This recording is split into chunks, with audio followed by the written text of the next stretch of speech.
two criminal empires, one ruthless enemy, and a marriage neither of them chose. She built her father's empire from blood and grief at 19 years old. He clawed his way from an orphanage to the most feared throne in Asia. Now the same Russian syndicate is burning both of their worlds to the ground, and the only weapon their dead fathers left behind is each other. If you have ever watched two wolves forced to share a cage, you already know this story will not end quietly. Stay until the last second, hit that like button, and drop your city in the comments. Let me see exactly how far this story has traveled. The call came at 3:47 in the morning. Nya Okoye did not sleep the way ordinary people slept. She dozed in 2-hour increments, fully clothed on top of her duvet, phone face up on the pillow beside her, one ear always half-tuned to the building around her. 6 years of running the Okoye syndicate had burned ordinary rest out of her nervous system the same way a long fever burns out a person's appetite, gradually, completely, without warning, until the absence felt normal. So when the encrypted line buzzed at 3:47, she was already sitting up before the second vibration. "Talk," she said. The voice on the other end belonged to Dio, her head of intelligence. 43 years old, former British military intelligence, 2 decades loyal to her father before he passed, and then loyal to her by default, or by choice. She had never been entirely sure which. His voice that night had a particular quality she recognized immediately. Not panic. Dio did not panic. Something quieter than panic and considerably more dangerous. "The Rotterdam shipment is gone," he said, "all of it. 42 containers, 12 crew members. Port Authority found the dock empty at 2:15. The harbor master is dead. Our contact inside customs stopped answering at midnight." Naya pressed the heel of her hand against her sternum. "The crew. Nothing recovered yet." "Who?" Dio paused a half-second too long. "Same signature as Antwerp. Same as the Berlin warehouse in March. Same as the supply chain disruptions our Lyon contact flagged last week." He paused again. "It's Volkov's people, Naya. It's got to be." She stood up from his bed. The floor of her Mayfair penthouse was cold through her socks. London in November sat gray and damp outside the floor-to-ceiling windows, a city that looked expensive and felt older than its own ambitions. She crossed to the window and stood in the dark, watching headlights move 6 stories below. Mikhail Volkov. She had been watching the name accumulate across her organization's incident reports for 11 months. A Russian syndicate operating out of St. Petersburg with reach that extended into Western Europe, Southeast Asia, and the eastern seaports like a hand closing slowly around a throat. Volkov did not announce himself. He did not send warnings.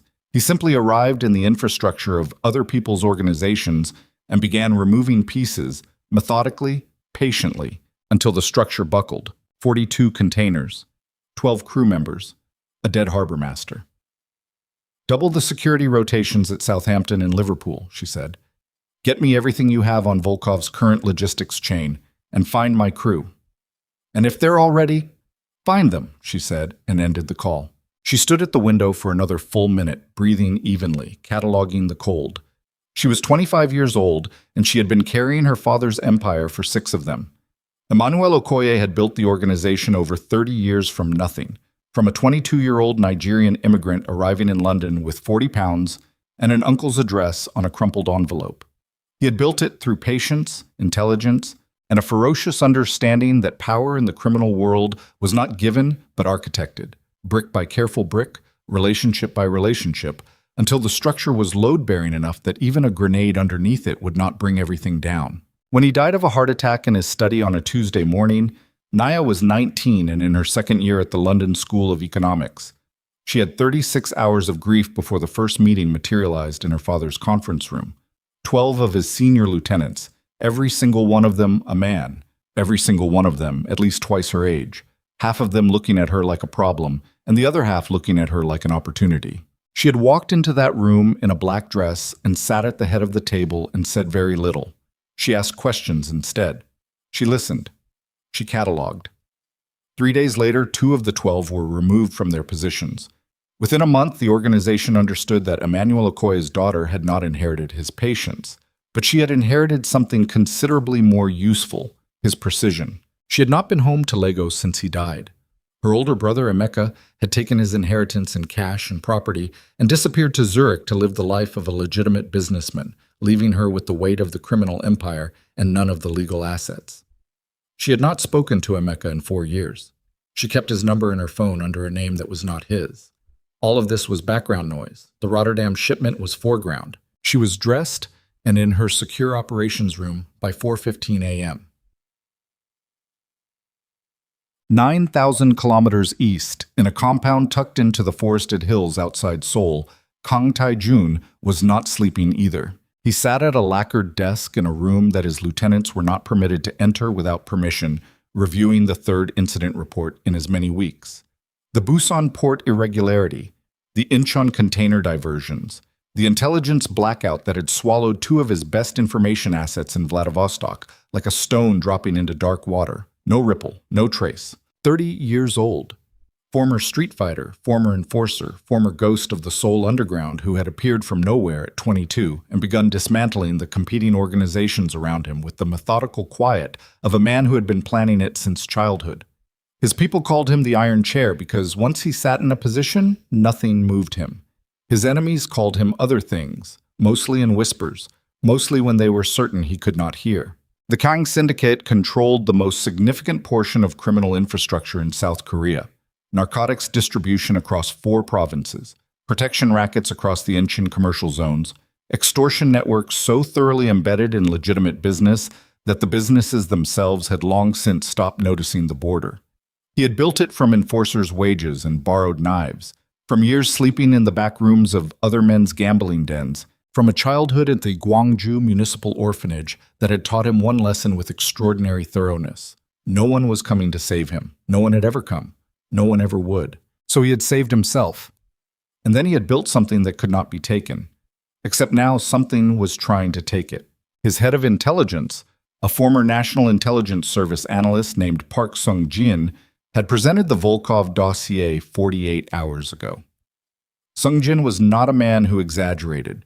He presented facts with the same flat economy he used for everything else, and the fact he had presented were Volkov's syndicate had been systematically probing Kang syndicate infrastructure for 8 months. The probes were too precise, too patient to be random. Someone was mapping them. They are preparing, Sung-jin had said. Not attacking yet. Mapping. When they know the geography well enough, they will attack everything simultaneously. Tae-jun had listened to this without expression. He had a particular way of absorbing bad information. His face went absolutely neutral, like a surface cleared for writing, and he sat very still and his eyes did not move. His lieutenants found this more frightening than anger. Anger at least had a temperature. He set the report down on the desk now and pressed his thumb and forefinger against the bridge of his nose. It was the simultaneity that troubled him most. The idea that Volkov was not coming for him specifically, but was building something large enough to hit multiple targets at once, which meant the Okoye syndicate in London was likely also under surveillance, which meant he was not dealing with a regional threat, but a coordinated international campaign from an organization with resources that dwarfed anything operating out of St. Petersburg 3 years ago. Volkov had grown very large very quickly. That required either extraordinary luck or extraordinary backing. Tae-jun did not believe in extraordinary luck. He was about to call Sung-jin when the other phone on his desk, the one with the red indicator light, the one that had not rung in nearly 4 years, began to vibrate.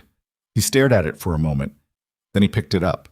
The voice on the other end was a lawyer named Jeon Hyuk-soo, who worked out of a sealed legal chamber in the basement of a building in Gangnam that officially did not exist. Jeon was 81 years old, had handled the Kang family's legal affairs for 3 decades, and had a voice like old paper. Your father's will, John said, has triggered its secondary clause. Nia received the same notification from a London solicitor named Alderton, who had served Emmanuel Okoye for 27 years, and who delivered the news with the particular regret of a man who had known it was coming for a long time, and had spent those years hoping it would not. She sat across from him in a conference room in Gray's Inn, her hands flat on the table, her expression revealing nothing. Read it again, she said, the relevant clause. Alderton cleared his throat. In the event that an external organized criminal force launches concurrent coordinated attacks against both the Okoye organization and the Kang organization, attacks meeting the specific criteria of harbor seizure, supply chain disruption, and intelligence asset elimination across both territories within a 90-day window, the secondary inheritance clause activates. The clause requires that the current head of the Okoye organization and the current head of the Kang organization formalize a political union within 60 days. Failure to comply by either party results in immediate dissolution of that party's controlling interest in their organization, to be redistributed among the Senior Council of Lieutenants according to the Emergency Succession Protocol. Di Kramanto, silence. My father, Naya said, wrote this. Your father and Kang Dae-soo, Tae-jun's father, negotiated and co-signed the arrangement 12 years ago. Both parties retained sealed copies. The clause was designed as a last resort measure, activating only under conditions severe enough to require the full combined weight of both organizations. And Kang Dae-soo is dead. He passed 2 years ago. His son holds the controlling interest. Nya was quiet for a long time. She looked at the table, at her own hands, at the window behind Alderton, where the London sky was the color of wet cement. If I refuse, she said, not as a question but as a cartography exercise, mapping the terrain, you lose everything, Alderton said, with the gentleness of a man delivering a terminal prognosis. The organization reverts to council control. You would retain your personal assets and your personal safety. But the Okoye Syndicate, as your father built it, and as you have built it since, it would no longer be yours. She stood up and walked to the window. Below, Gray's Inn Road carried its ordinary Tuesday morning traffic, people going to ordinary places for ordinary reasons, completely unaware of the architecture of obligation that her dead father had built around her without asking. She thought about Emeka, comfortable in Zurich, untouched by any of this. She thought about her father's hands, the particular way he held a pen. She thought about 12 lieutenants staring at her across a conference room table when she was 19, waiting to see if she would flinch. She had not flinched then. Set up the meeting, she said. They met in Hong Kong 17 days later. The neutral venue had been selected by Jeon Hyuk-soo and Alderton in consultation, a private suite on the 43rd floor of a hotel in Wanchai with a harbor view that cost more per night than most people's monthly wages. The kind of place that understood discretion as a business model. Nya arrived first. This was deliberate. She was always first to any meeting she could not entirely control. It gave her the geography, the sightlines, the ability to watch a person enter rather than being watched. She was wearing a charcoal suit. No jewelry except her father's watch, a Patek Philippe that ran 3 minutes fast, which she had never corrected. Her natural hair was pulled back.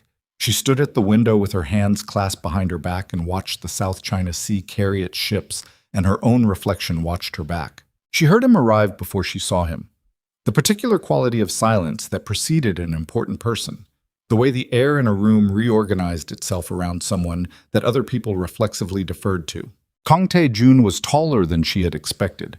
The intelligence dossiers had photographs, but photographs lied about scale. He wore a dark suit without a tie. His jaw set in a way that suggested he had made several decisions on the flight that he was already committed to. He was accompanied by 2 men who positioned themselves near the door and then became as still and decorative as furniture. He walked to the center of the room and stopped and looked at her with the particular quality of attention that practiced powerful people used. Not invasive, not warm, simply comprehensive. Nya Okoye, he said. Kang Tae-jun, she said. He said something in Korean to one of the men by the door who nodded and left. Then he walked to the conference table and pulled out a chair and sat down, without invitation, without ceremony. She watched this. You seem comfortable, she said, for someone who flew 13 hours to a meeting he did not want. I'm always comfortable, he said. His English was precise, inflected with something that was not quite an accent, but a particular weight on certain syllables. Comfort is a discipline. Are we going to stand at opposite sides of this room and measure each other all afternoon, or are we going to talk? She sat down across from him.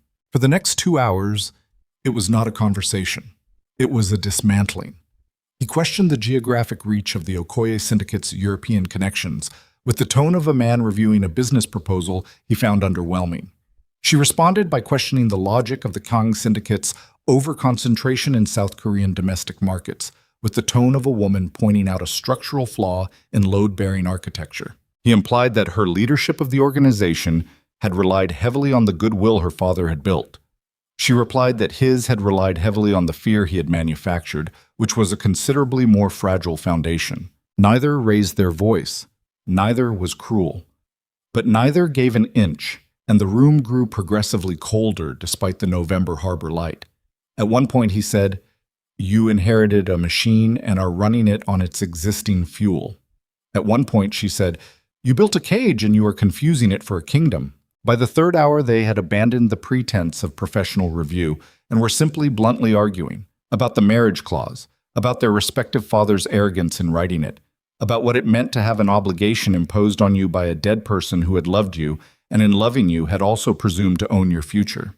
It was during this argument, unexpectedly, that the first honest thing happened. Taejun stopped mid-sentence. He looked at her with something that was not quite respect, but was adjacent to it, in the neighborhood, close enough to distinguish from what had come before. "You are angry," he said. "Aren't you?" she said. "Yes," he said. And that was all. One syllable, with all the weight of a man who rarely admitted anything aloud, dropping it onto the table between them like a stone. The silence after it was different from the silences before. They signed the marriage contract at 11:47 p.m. that night. Nia's hand steady, Taejun's unreadable. The lawyers witnessed. The two of them did not speak again that evening. They returned to separate suites and separate phones and separate empires still bleeding under the same invisible hands. But Nia stood at her window at midnight, holding her father's watch and listening to the harbor, and understood that the life she had been living, alone, armored, self-sufficient, had just changed its shape. She did not know yet into what.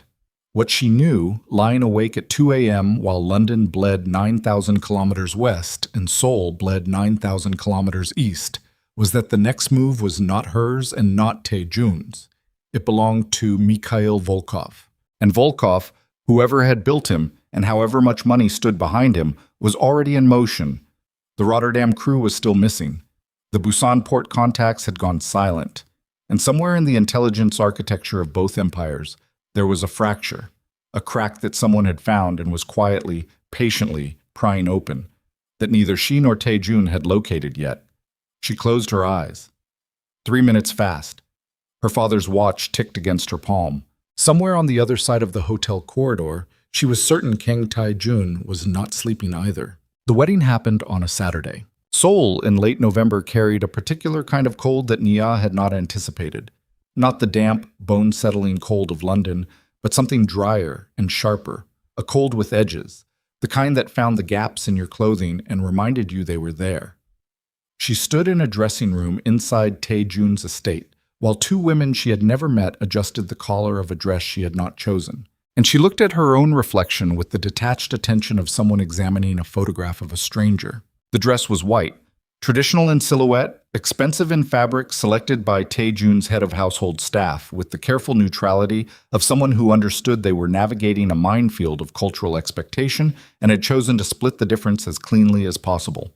It fit her perfectly, which meant someone had obtained her measurements without asking, which meant someone on her own staff had provided them, which meant the Kang organization had tentacles inside her operation longer and deeper than she had known. She filed that away. Not with panic, with the cold taxonomical precision that had kept her alive for 6 years. Dio stood near the door, arms crossed, watching her with the expression he wore when he had opinions he had decided not to voice. "Say it," she told her reflection. "I didn't say anything. You're thinking loudly." He was quiet for a moment, then, "You don't have to do this." "Yes," she said, "I do." Alderton's interpretation of the clause could be challenged with enough Dio. She turned from the mirror. "If I challenge the clause and lose, I lose everything. If I challenge it and win, I spend the next 2 years in litigation while Volkov dismantles both our organizations piece by piece because we were too busy fighting each other's lawyers to notice. Either outcome is worse than this." She gestured briefly at the dress, at the room, at the entire architecture of the situation. So we proceed. He looked at her for a long moment. He had the face of a man who had learned a long time ago that caring about someone in their position was a liability and had never quite managed to stop doing it anyway. "He's not your father," Dio said. "I know that. I mean, he is not going to protect you the way your father did. He's going to protect the Alliance. That's different." "I know that too." She turned back to the mirror. "That's why I'm going to protect myself." Swan. The ceremony was attended by 41 criminal organizations, not their legitimate representatives, not their public faces, the actual people, the ones whose names appeared in classified intelligence files in 6 countries, the ones whose photographs were pinned to boards in basement offices in Europol and Interpol and the Korean National Intelligence Service. They sat in a ballroom in Taejun's estate, dressed in the finest clothing money could acquire, and they watched the Korean Mafia Boss marry the Black Mafia Queen with the particular attention of people who understood that what they were witnessing was not romance, but geopolitics. Taejun stood at the end of the aisle and watched her walk toward him with an expression so controlled it was almost architectural. She watched him back with the same. They had not spoken since Hong Kong. The logistics of the marriage, the venue, the guest list, the legal documentation, the security protocols had been handled entirely by staff. What passed between them directly amounted to 2 brief encrypted messages, both operational, neither personal. She reached him. They stood 2 feet apart. The officiant spoke. They answered when required. The rings were exchanged. He placed hers on her finger with hands that were completely steady, and she placed his with hands that were completely steady, and neither of them looked at the other's face while it happened, which was the most honest thing either of them did all day. When it was done, Taejun's hand found the small of her back, not gently, not tenderly, but with the practiced ease of a man who understood that performance was its own kind of armor, and they turned to face the room together. 41 organizations, 1 unified alliance. The applause was enormous. The estate was a compound, not a house. 17,000 square meters of walled property in the hills north of central Seoul, staff of 22, security detail of 14, surveillance grid that made the perimeter feel like the inside of a watch. Taejun's private wing occupied the eastern half of the main building. He assigned Nya the western half, equal in size, identical in security access, separated by a connecting corridor that neither of them used. The first week was silence, not uncomfortable silence, operational silence. They were both people who generated enormous amounts of work regardless of physical location, and they generated it from opposite ends of the compound with the focused independence of parallel rivers that happened to share a watershed. Meals were the exception. Twice daily, by mutual unspoken agreement, they ate in the main dining room, across from each other, with nothing between them except food and the sound of cutlery. On the 4th night, Taejun said, "Your Rotterdam crew." She looked up from her phone. 3 of them were recovered 2 days ago by Interpol from a warehouse in Antwerp, alive. Sungjin's people flagged it before your intelligence team did. He said this without emphasis, without editorial, simply as information transfer. "I thought you should know immediately rather than through channels." She put the phone down. "Why did your people flag it before mine?" "Because I redirected 2 of our European intelligence assets to monitor Rotterdam specifically after our meeting in Hong Kong." He picked up his chopsticks. "Your network has a gap in the Belgian coverage zone. You know this. I know it. I've been building the coverage. It's taking too long." "I'm aware of that." He looked at her. Something passed across his face that was not quite irritation and not quite respect. "I'm not criticizing." "You are, but it's accurate, so I'm not going to argue it." She picked up her own chopsticks. "Thank you. For the crew." A pause. He gave a brief nod. They ate the rest of the meal in silence, but it was a different silence than the ones before. It had, very slightly, less temperature. The first real fight happened on day 9. Nia had scheduled a return to London. 3 days, a series of meetings with senior lieutenants, a renegotiation of terms with the French distribution network, a site assessment for the expanded Southampton operation. Operational necessity. She had informed Taejun's chief of staff, not Taejun directly, because it was her schedule and she did not require his approval. He found her in the corridor outside her wing at 7 in the morning, already dressed for travel, carry-on packed and waiting by the elevator. "You're leaving," he said. Not a question. "3 days," she said. "London. I have meetings." Volkov's people hit a Marseille supply node yesterday. 2 dead. One of them was your contact. She already knew. Dio had called at 5:30. "I know." "Then you understand why—" "Why what?" She turned to face him fully. "Why I shouldn't go to my own organization to manage a crisis. Help me understand the logic." His jaw tightened. A small motion, barely visible. "The threat level in Western Europe is elevated. You're the primary target of an active syndicate campaign. If Volkov's people confirm your location in London, then they will discover that I handle active syndicate campaigns for a living." She picked up her bag. "I've been running this organization for 6 years without a guardian, Taejun. I don't need one now." "I'm not offering to be your guardian." His voice was even, carefully, deliberately even. "I'm telling you that our security protocols require advanced coordination when either principal travels to a high-risk zone. That's a mutual obligation, not a personal one. Your security protocols," she said, "written by your people, adopted without my input. The marriage agreement says we run a unified alliance. It doesn't say you run me." She stepped past him toward the elevator. "I'll coordinate with Sungjin's team on the ground arrangements. That's the full extent of the protocol's requirement." She felt him watching her back the entire length of the corridor. She did not turn around.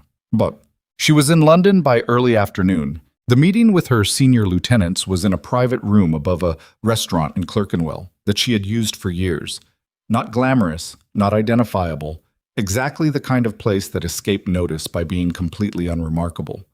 9 men and women around a table, people who had served her father and now served her, people whose livelihoods and families and personal safety were braided into the health of the organization in ways that could not be cleanly separated. She briefed them on the marriage alliance, not emotionally, factually. The strategic logic, the combined resource pool, the enhanced intelligence sharing. She watched their faces and read the room the way her father had taught her, not by listening to what people said, but by watching what their bodies did when they thought no one was watching. Chidi, her deputy director of operations, 47, former Lagos Street Network, loyal to her father before her and loyal to her through sheer force of demonstrated competence on her part, sat with his hands very still on the table and looked at her with an expression she had seen on him before and did not entirely like. "You trust him?" Chidi said. "I trust the clause," she said. "His interest in keeping me alive is legally and financially indistinguishable from genuine concern. The practical outcome is the same. And if his interest and your interest diverge, then we'll have a different conversation." She moved on to logistics. The afternoon was a relay of operational meetings, each one dense with the specific granular detail of an organization under pressure. Supply routes, personnel gaps, financial exposure, counterintelligence measures. By 5 o'clock, her left shoulder had locked up from sitting too long in the same posture, and she smelled like stale conference room air and was running on approximately 3 hours of sleep and the particular kind of focused adrenaline that kept serious people functional past the point where their bodies had registered complaints. At 6:15, Dio appeared at her elbow. "We have a problem," he said quietly. "The Marseille contact's replacement just made contact. He says the information leak that got our contact killed. It came from inside the London network." She looked at him. "He has documentation," Dio said. "Partial. Enough to narrow it to one of 6 people. He wants to meet in person, tonight." "Where?" "A restaurant in Soho." He chose the location. She looked at the room around her. The meeting was still going. Her lieutenants were talking about the Southampton expansion. Everything looked normal. "Set it up," she said. The restaurant was called Cassin's, a mid-range Italian place on a side street in Soho that stayed open until 11 and did enough business that 2 people sitting in a corner booth would be invisible. Nia arrived at 8:45 with Dio and 2 members of her personal security, the other 2 positioned outside. The Marseille contact's replacement was already there. A thin man in his early 40s, dark circles under his eyes, coffee going cold in front of him, the particular body language of someone who had been frightened for a long time and was now frightened more specifically. His name was Renaud Ode. She knew him from the files, mid-level courier network operator, French-Algerian, had worked with the Okoye network through the Marseille contact for 3 years without incident. He slid a sealed envelope across the table when she sat down. "The documentation," he said, "cross-referenced call logs and 2 intercepted message chains. The leak is recent, started approximately 8 weeks ago. Whoever it is has been feeding Volkov's people operational timing, not structure, timing." Naya opened the envelope and looked at the first page without expression. "This narrows it to 6 people," she said. "5, Renault said. "One of them died in the Antwerp incident, which might not be coincidence." She was about to respond when the front window of Cassine's exploded inward. It was not gradual. One moment the window existed, and the next moment it did not, and the sound was enormous and wrong. The kind of sound that landed in the chest before the brain processed it, and Naya was already moving before the glass had finished falling. Not away from the door, which was the instinctive direction, but sideways, behind the substantial brick column that separated the dining room from the bar. Because she had clocked that column when she sat down, and she clocked things like that reflexively, compulsively, as a matter of survival. 2 men came through the window opening. One through what remained of the door. Her security team engaged immediately. She heard the sounds of it, the specific compressed violence of people who knew exactly what they were doing, short and functional and brutal. Dio went left.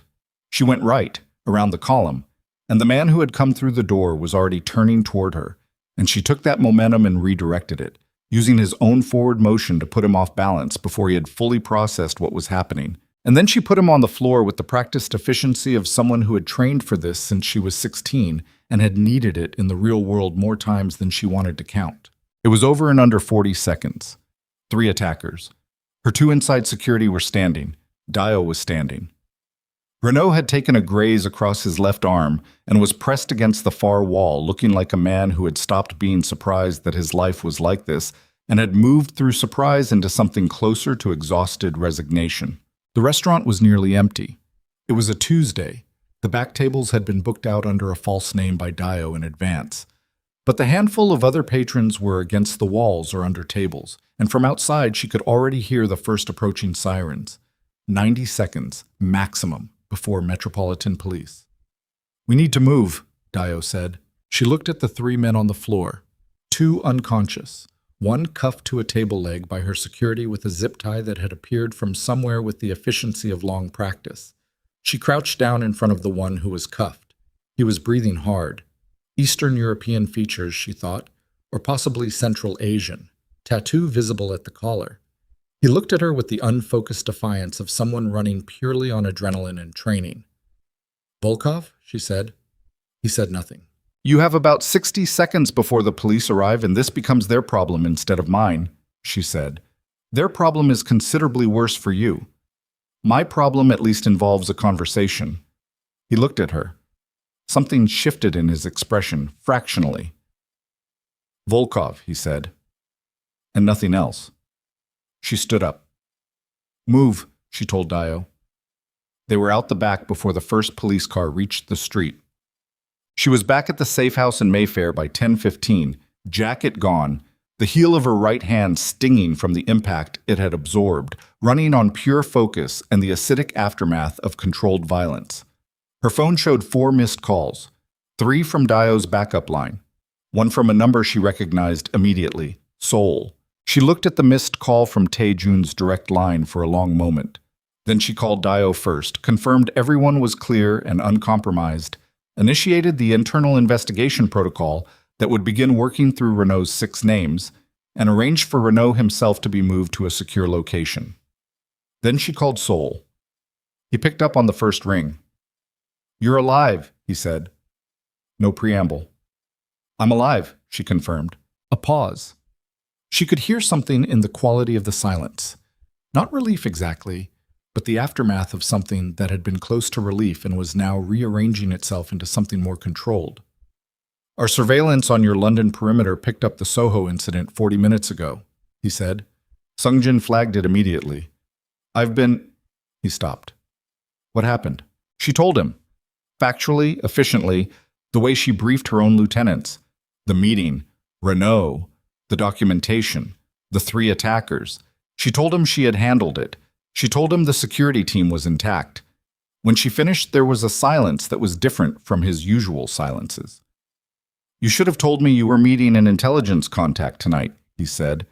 "I assessed the risk level and determined, Nya." His voice was still even, but something underneath it had shifted, something with density. "I am not arguing about authority. I'm telling you that if you had coordinated with Sung Jin before that meeting, we would have had eyes on that restaurant 2 hours in advance, and those three men would not have gotten within a block of you." She held the phone and said nothing. "This is not about control," he said. "This is about the fact that you are the head of half of the only alliance currently capable of stopping Volkov. And if something happens to you, everything our fathers built, everything we agreed to, collapses. I am not protecting you. I am protecting the structure. Do you understand the difference?" She understood the difference. She had said almost exactly the same thing to Dio about him, 2 weeks ago, in a dressing room in Seoul. "Yes," she said. Another pause. "Are you hurt?"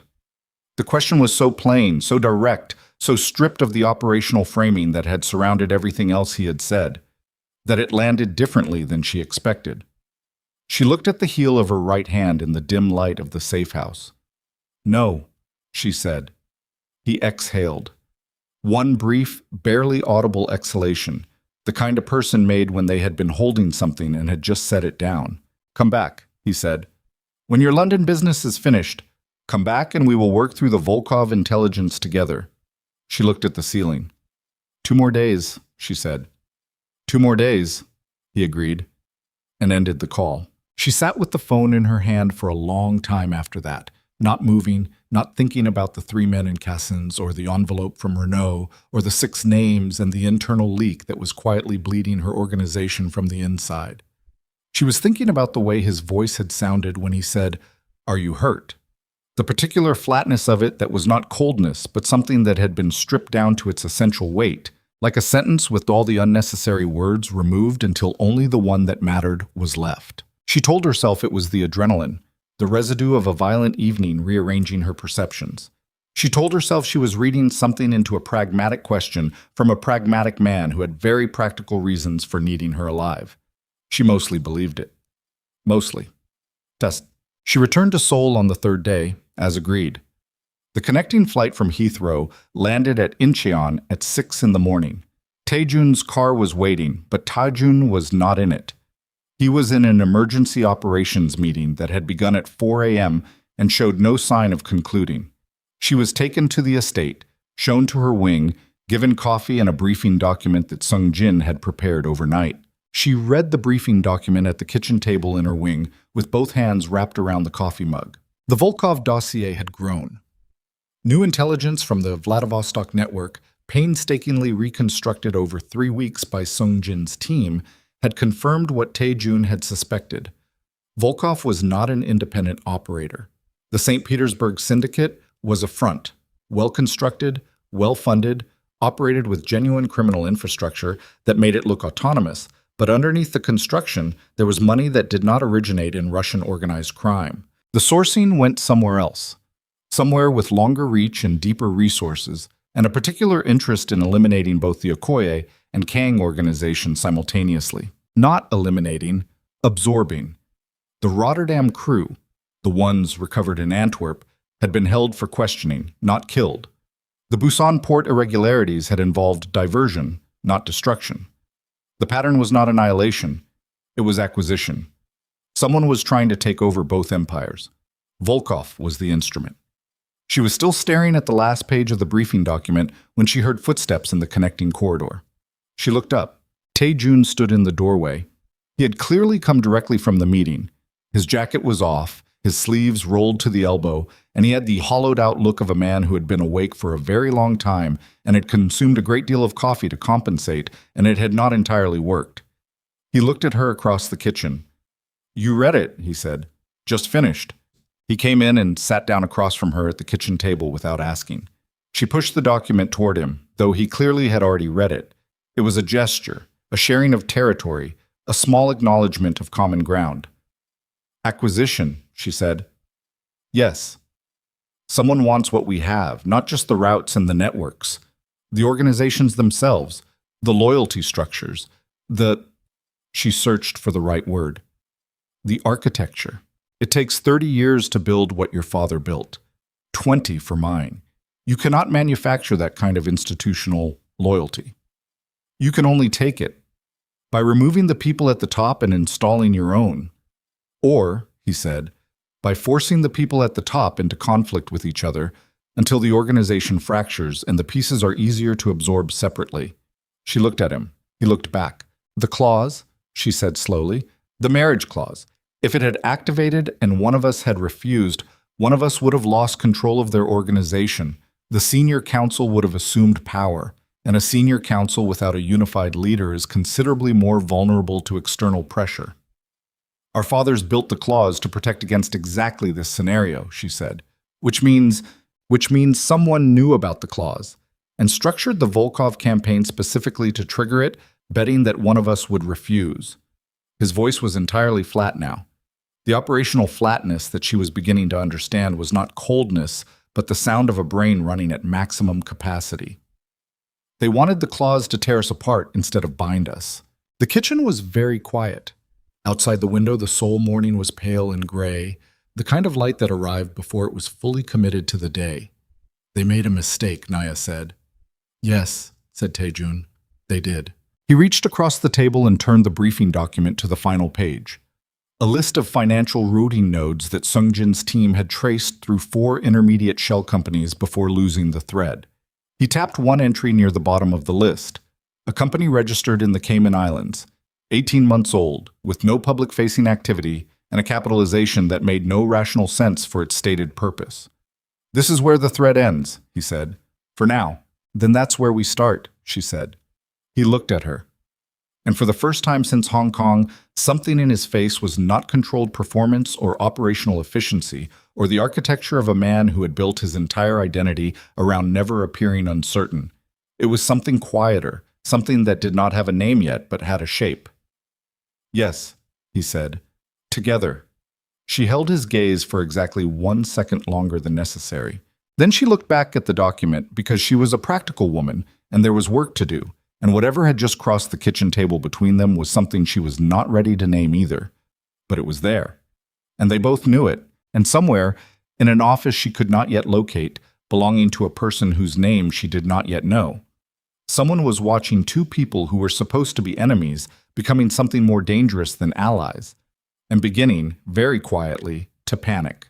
The Cayman Islands company had a name, Meridian Structured Assets, LLC. It had taken Sungjin's team 11 days to find it, and another 4 to understand what they were looking at. Nia and Taejun had spent those 15 days in a rhythm that neither of them had anticipated and neither of them discussed. Working from the same table in the estate's secure operations room, eating at odd hours, sleeping in short intervals, building the intelligence picture together, the way you build a structure in the dark, by touch, by feel. By the slow accumulation of pieces that eventually became a shape you could recognize. The shape was worse than either of them had expected. Meridian Structured Assets was not a shell company in the traditional sense. It was a collection vehicle, designed not to hide money, but to consolidate organizational assets from multiple criminal networks simultaneously. The financial architecture was elegant in the way that genuinely dangerous things are elegant, simple underneath all the complexity, ruthlessly functional, built by someone who understood that the most effective traps are the ones that look like something else entirely until the moment they close. Sungjin laid it out on a Tuesday morning, standing at the head of the operations table with the particular stillness of a man who had been sitting on bad information long enough that delivering it had become a relief.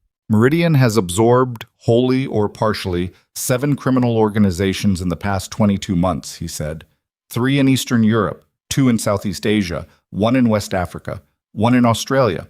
In each case, the methodology was identical. Extended pressure campaign, supply disruptions, intelligence leaks, key personnel eliminations, until the organization's leadership was destabilized. Then acquisition offers made to the senior council during the power vacuum. Nia looked at the map on the screen. 7 markers. 7 organizations that no longer existed in their original form. The West African Network, she said. Which one?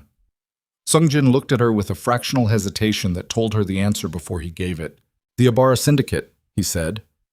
Lagos-based. Dismantled 14 months ago.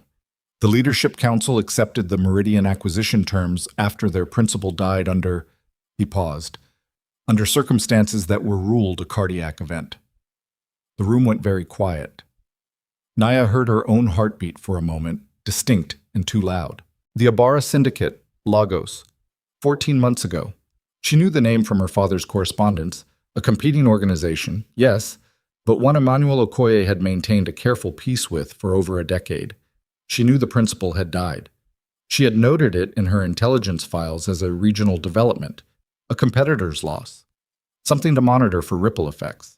She had not known about Meridian. She had not known the death was anything other than what it appeared. The cardiac event, she said. Her voice was completely level. Was it natural? Sungjin held her gaze. We cannot confirm either way with current evidence. Taijun, seated to her left, was very still. She did not look at him. She looked at the map. 7 markers. How long, she said, until they make the acquisition offer to our senior counsels? Based on the pattern timeline in the other cases, Sungjin checked his notes. Approximately 6 to 8 weeks. Possibly less, given that you have already formed the alliance. The alliance complicated their timeline. They expected the marriage clause to fracture both organizations. When it didn't, they accelerated. Who is behind Meridian? Taejun said. He had not moved. His hands were flat on the table. The beneficial ownership traces through 4 jurisdictions and terminates in a nominee structure. We cannot confirm the individual. However, Sungjin pulled up a secondary document. The legal framework for Meridian was drafted by a firm in Geneva. The firm has one known client in common with Volkov's primary financial infrastructure. He put a name on the screen. Neither Naya nor Taejun spoke for a moment.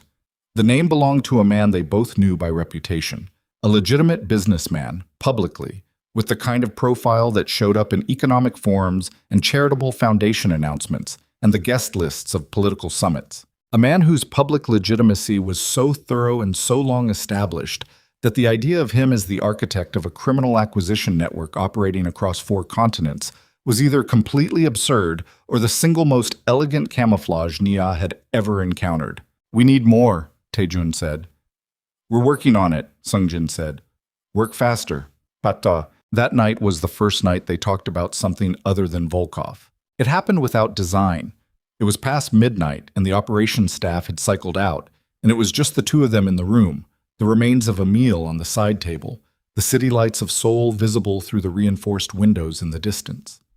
Naya had her jacket off and her sleeves pushed up, and she was running through the West African acquisition timeline on her laptop with the focused, repetitive attention of someone who was actually processing something else entirely. Taejun was at the far end of the table, reviewing Sungjin's financial analysis.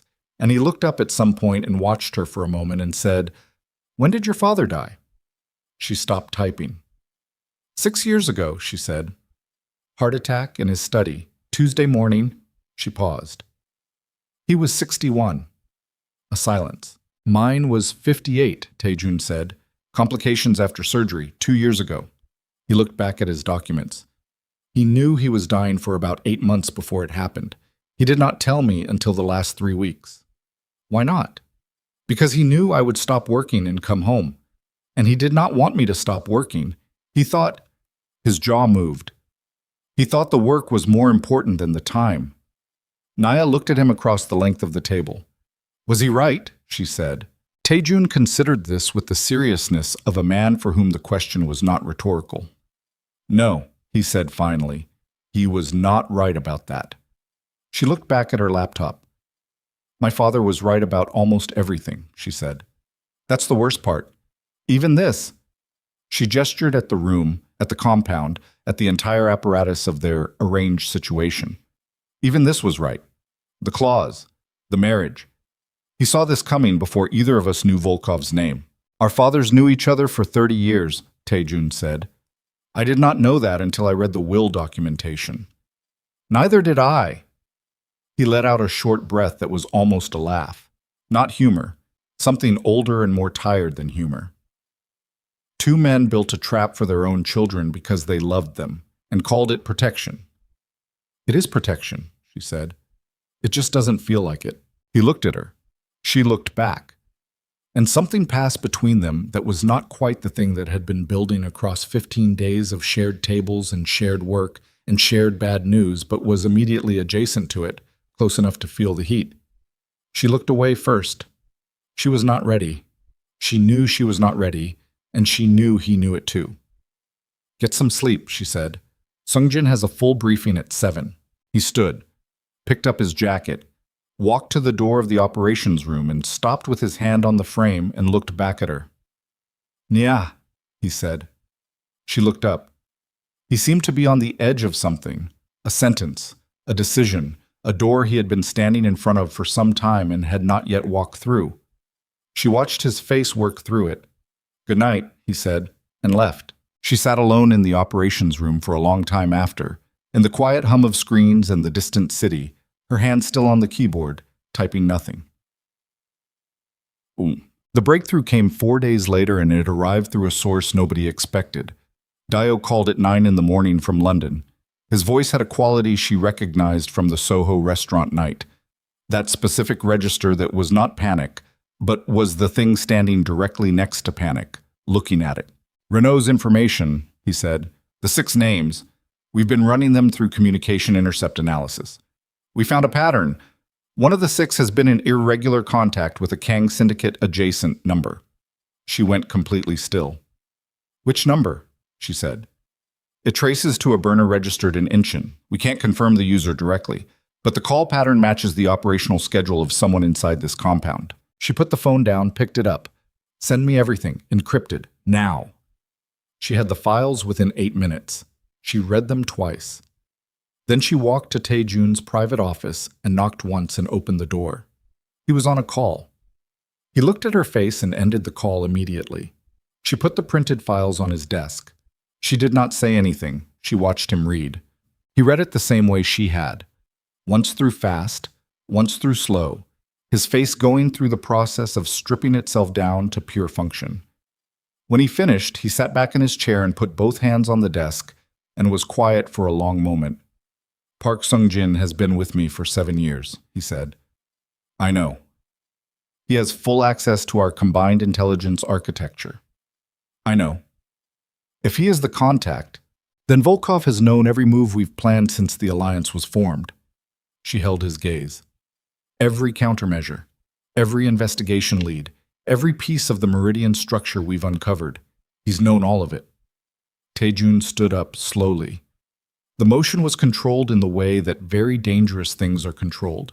Not calm, but contained, the way a charge is contained before detonation.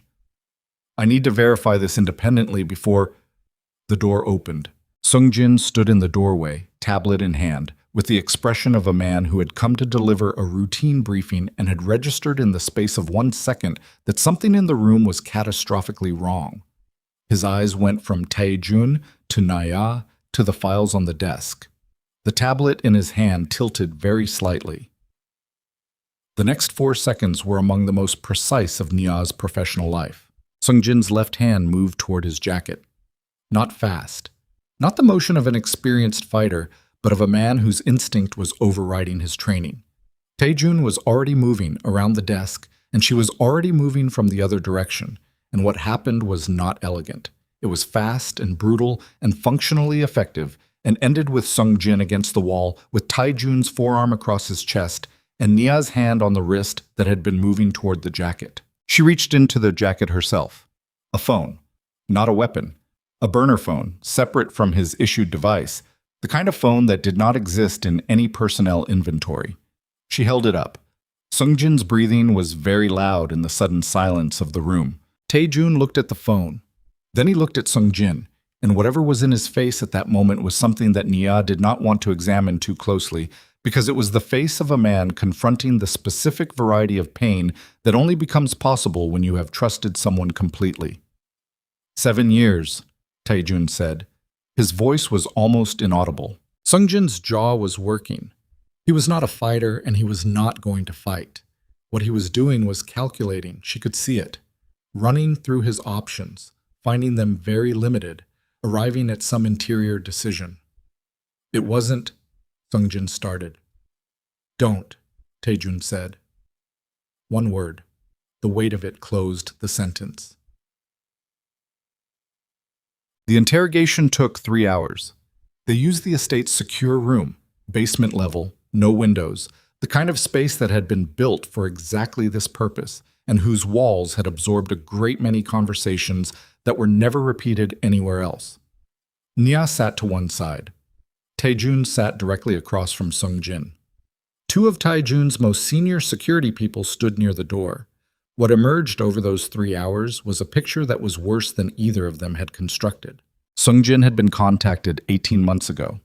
Not by Volkov, not even by Meridian directly. By an intermediary who had approached him with documentation relating to a debt Sungjin had accumulated during a period 3 years prior, a gambling problem that had been resolved quietly, that Taejun did not know about, that had been used as a lever to open the door and then held as a permanent handle. The intermediary had wanted initially relatively minor things: scheduling information, personnel movement patterns. Nothing that felt immediately catastrophic, and Sungjin had told himself the story that people tell themselves when they are doing something they cannot stop doing, that the damage was minimal, that he was managing it, that at some point the leverage would expire and it would end. It had not ended. It had expanded. By the time the Volkov campaign began, Sungjin was providing full operational intelligence, investigation leads, countermeasure strategies, the details of the Meridian research as fast as he compiled it. The Soho restaurant, Naya said at one point, her voice very quiet. The 3 men who came through the window. Sungjin looked at the table. Did you arrange that? She said. A pause that lasted long enough to be its own answer. I provided the location and the timing, he said. I did not... He stopped. I was told it would be a warning, not an assassination attempt, she said. He said nothing. She looked at her own hands on the table. 3 attackers, 40 seconds. If she had been slower or seated differently, or if Dio had positioned himself to her right instead of her left, she looked up at Taejun. He was looking at her with an expression she had never seen on him before. Not the stripped-down operational focus, and not the careful, controlled performance of a man managing his public face. Something rawer, something that had gotten past the armor. You knew about the restaurant before I told you, she said. Not to Sungjin, to Taejun. On the phone that night, you said your surveillance picked up the Soho incident. Yes, that surveillance intelligence came from Sungjin's network. A pause. Yes. So when you called, you had incomplete information. You didn't know if it was a warning or an elimination. You didn't know if I... No, he said. I didn't know. She absorbed this. The 2 of you continue, she said, and stood up and walked out of the room. She stood in the corridor outside for approximately 90 seconds. The corridor was empty. The basement level of the estate was quiet in the particular way of spaces designed to contain noise. The fluorescent lighting was the color of old bone. She pressed her back against the wall and breathed. 19 years old in a conference room full of men who wanted her position. 25 years old in a basement in Seoul with the architecture of everything she had built sitting directly on top of a fracture she had not detected. 12 crew members in Rotterdam. A dead harbor master. A contact in Marseille killed by information that had passed through this building. She had built her entire professional identity on the premise that she could see clearly, that her father's legacy was in safe hands because those hands were precise and disciplined and did not make the category of mistake that came from trust. She had trusted the structure, the combined intelligence apparatus, the 15 days of shared work at that table. She had let herself believe the picture they were building together was reliable. It had been compromised before they started. Every lead, every dead end, every piece of the Meridian structure they thought they had found. Volkov had known they found it, had known how far their knowledge extended and where it stopped, had probably adjusted accordingly, reinforcing the areas they were approaching, sealing the doors before they reached them. 6 to 8 weeks, Sungjin had said, until Meridian made acquisition offers to the senior councils, but Sungjin had given them that timeline, which meant Volkov had provided it, which meant the actual timeline could be anything. It could already be happening. She pulled out her phone and called Dio. Emergency protocol, she said. All senior council members are to be unreachable to any external contact until they hear from me personally. Use the verification phrase we established in November. Anyone who can't confirm the phrase is to be considered compromised. What's happened? I'll explain when I'm certain of the extent. Go. She called Chidi next. Same instruction. Then the three other senior figures in the London network who sat at the level where an acquisition offer would logically be directed. Each call took under 45 seconds. By the end of the fifth call, she had a partial picture. 4 of the 5 confirmed receipt and could verify the phrase. The fifth, a man named Ogenekaro, who ran the Southampton operation and whom she had known since he worked under her father, did not answer. She called 3 more times. On the 4th attempt, a woman's voice answered, a woman she did not recognize, who said nothing but breathed for 2 seconds before ending the call. Naya stood in the corridor with the phone at her side and the cold certainty spreading through her chest like something poured in at the collarbone and working downward. Southampton. The expanded operation. The one she had been discussing in that Clerkenwell meeting room 9 days ago, the details of which had been in Sung Jin's briefing notes by the following morning. She went back into the interrogation room. Tae-jun looked up when she entered. He read her face. Southampton, she said. They've moved on Southampton. Ogenekaro is not responding. Tae-jun stood immediately. Meridian's timeline, she said. It's not 6 to 8 weeks. It's now. They moved the moment they realized Sung Jin had been identified. She looked at him. This was the contingency. If the asset was burned, accelerate everything simultaneously before we could warn our organizations. The security people near the door were already in motion, reaching for phones. We need to contact every senior lieutenant in both organizations simultaneously, Tae-jun said. Right now. We have a verification problem, she said. Our communications infrastructure has been compromised. Any channel that ran through Sung Jin's network cannot be trusted. Cannot be trusted, she confirmed. They looked at each other across the room. She could feel the specific quality of the moment, the way a situation crystallizes when the space of available options narrows to a single point. Not panic. The opposite of panic. The kind of absolute clarity that arrives when things are genuinely desperate and the mind responds by becoming very, very simple. We go in person, she said. Both of us? Split. You go to Busan. Your most exposed senior lieutenant is there. Volkov has been probing that operation for 8 months, and if they're accelerating, it's the first target. I go to London. We go tonight. He held her gaze. She could see him running the same calculation she was running, the risk of separating versus the risk of choosing one location over the other while the other burned. If we split, he said, we lose the security of combined personnel. We already lost it, she said. The security infrastructure was compromised. We're starting over from individual trust networks. Yours are in Busan. Mine are in London. We move faster apart than together right now. A pause. Short, but real. The weight of a man who had built his entire operational philosophy around control deciding whether the situation was exceptional enough to change the philosophy. 12 hours, he said. We are back in contact in 12 hours regardless of what has happened. Non-negotiable. Agreed. He moved toward the door, stopped, turned.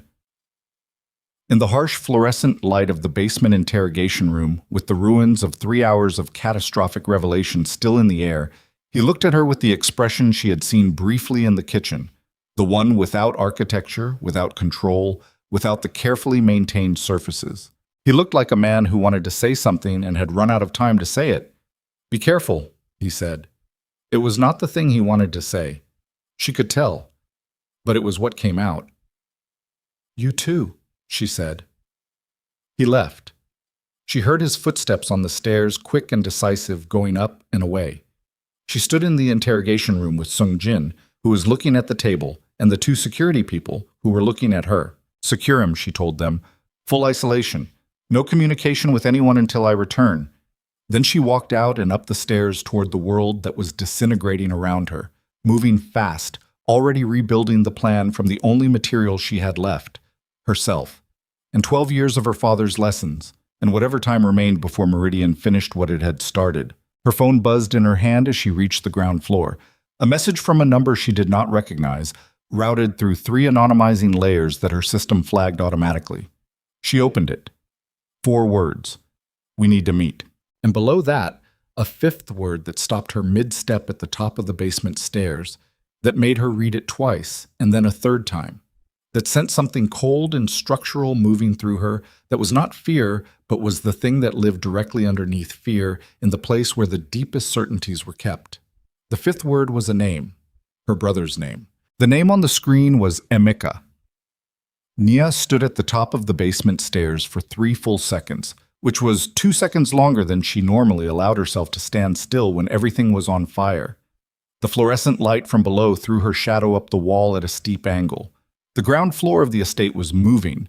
She could hear Taejun's people organizing rapid departure, vehicles being requested, the low urgent tones of men recalibrating quickly to a new operational reality. She read the message a 4th time. We need to meet. Emeka. Her brother had been in Zurich for 4 years. He had taken his inheritance and his legitimate businesses and his clean hands, and he had left. She had his number in her phone under a name that was not his because she could not look at his name without the specific variety of anger that came from abandonment dressed as choice. She had not spoken to him since a phone call 3 years ago that had lasted 4 minutes and ended with her saying things she had not retracted and him saying nothing and then the line going quiet. She forwarded the message to Dio with a single line. Trace the routing. Find the origin device. Now. Then she moved. The flight to London was 7 hours. She spent 5 of them working and 2 of them staring at the back of the seat in front of her with the message open on her phone, running through what she knew about her brother and what she did not know and what the gap between those 2 things might contain.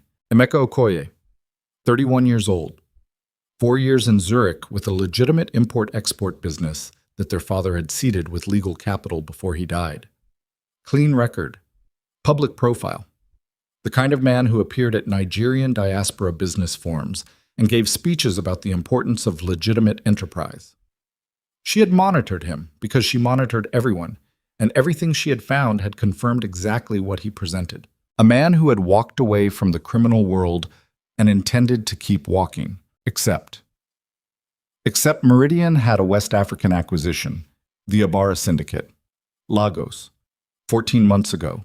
And the Ibarra Syndicate had been her father's longest-standing regional competitor, the organization Emmanuel Okoye had maintained careful peace with for a decade, the organization whose principal had died of a cardiac event that Sung Jin could not confirm was natural. And Emeka had been in Lagos 14 months ago. She knew because she had a quarterly surveillance report that placed him there for 12 days in connection with a legitimate trade negotiation. She had noted it, filed it, moved on.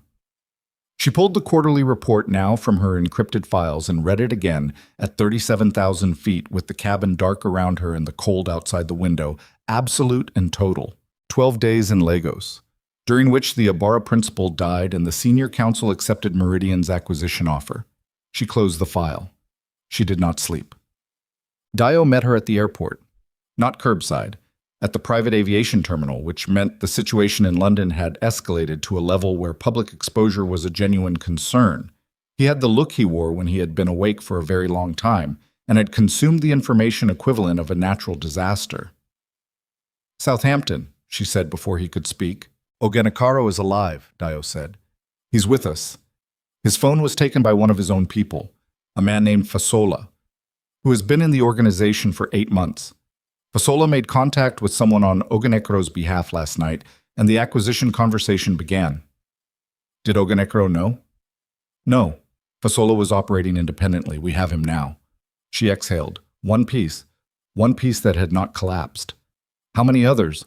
We've identified 3 additional Meridian contacts inside the London network, all junior to senior level, all inserted within the past 14 months.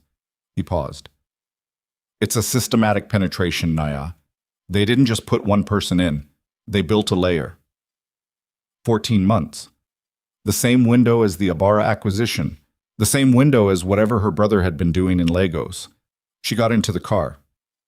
Emeka's message, she said. Did you trace the origin? The device is in London. He said it carefully, the way he said things when the information was going to land badly. It's in Brixton. The routing puts it within a 4-block radius of the street your father grew up on. She looked out the window at the M4 carrying its early morning traffic. Ordinary people, ordinary destinations. Set up a meeting, she said. Neutral ground. I choose the location. What? She chose a park in Kennington.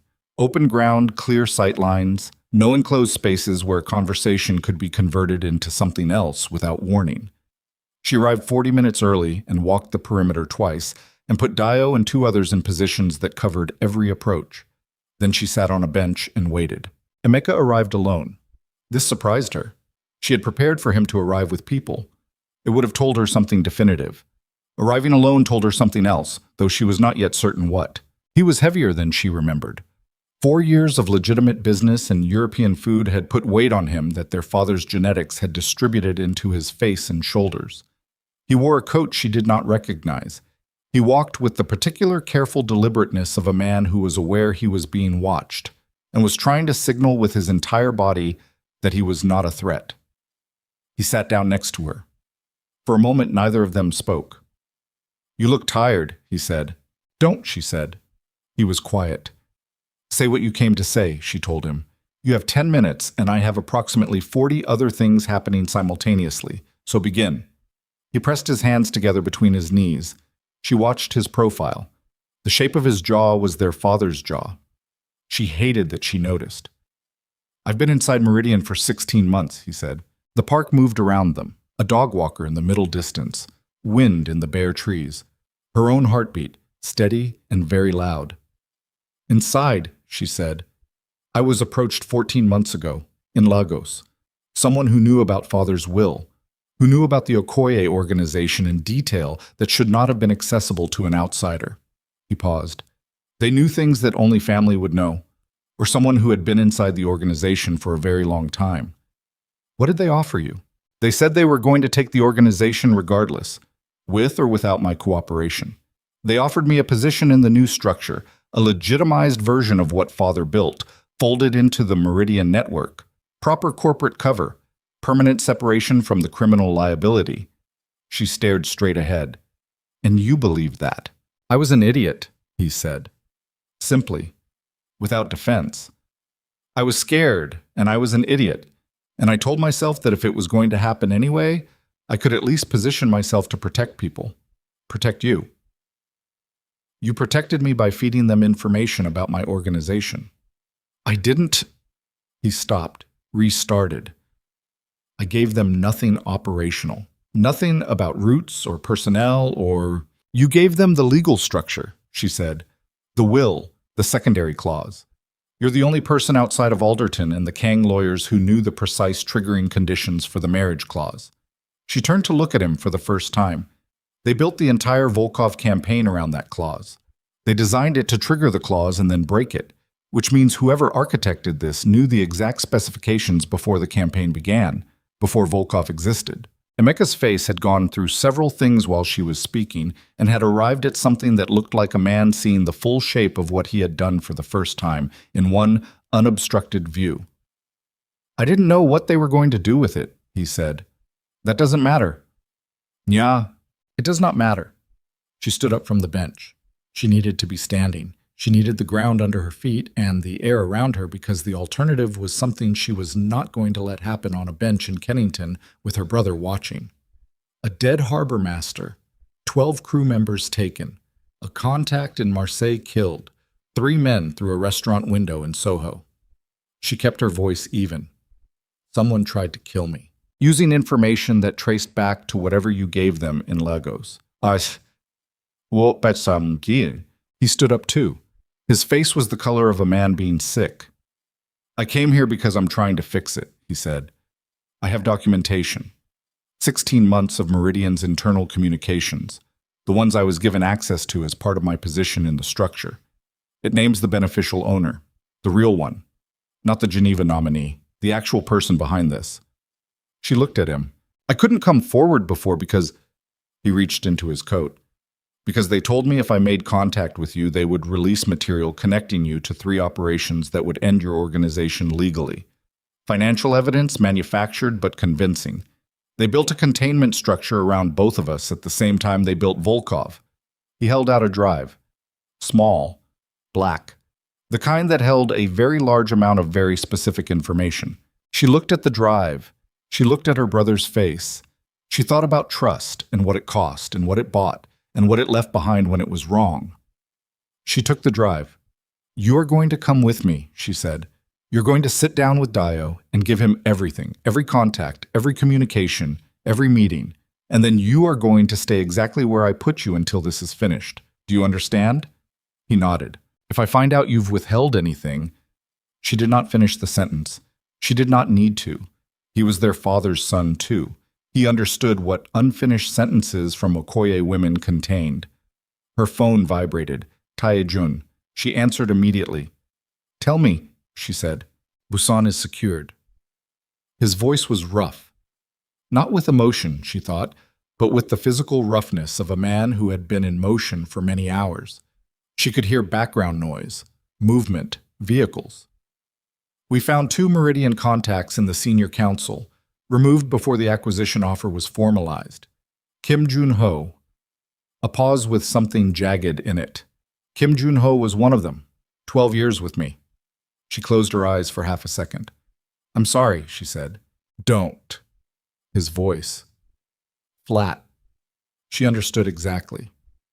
"What's your status?" "Southampton is holding. 3 internal contacts identified. I'm in Kennington with Emeka." She let that land. A pause. "Your brother," he said. "He was inside Meridian, 16 months. He has documentation on the beneficial owner." Another pause. He came forward. "Can you trust it?" "I'm going to verify every piece of it before I act on a single bite. But if it's genuine—" She looked at the drive in her hand. "We have them." "How long to verify?" 6 hours. Maybe 8?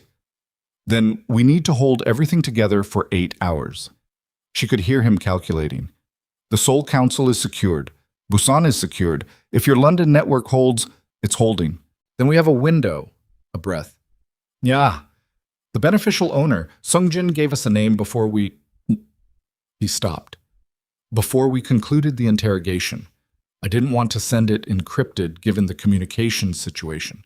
But if your brother's documentation matches the name Sungjin gave us, send it to me now," she said. Voice. "Say it once."